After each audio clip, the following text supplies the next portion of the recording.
اشترك في القناة واضغط لايك وصلي على النبي علشان القصة الجاية يمكن تكون عنك. ويلا نبدأ الحكاية. أنا اسمي مصطفى، اشتريت ساعة حائط أنتيكة شكلها جميل، معدن قديم، وفيها صوت تك تك واضح جدا.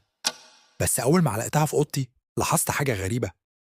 كل يوم بتتأخر 7 دقايق بالظبط. كل ما أظبطها تاني يوم ألاقيها ورا 7 دقايق تاني.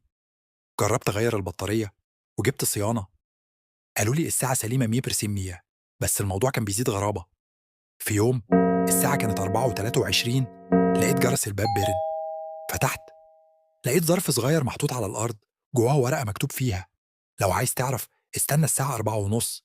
استنيت، وساعة الحيطة وصلت 4:30، وسمعت صوت من ورا ظهري بيقول: دي مش ساعة وقت، دي ساعة ذكريات. لفيت بسرعة، مفيش حد.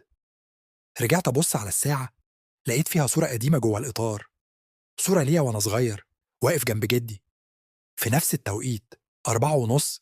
والساعة اللي ورايا في الصورة هي نفس الساعة. ومن اللحظة دي الساعة متأخرتش تاني ولا اتقدمت، فضلت مظبوطة وكأنها رجعت لحاجتها.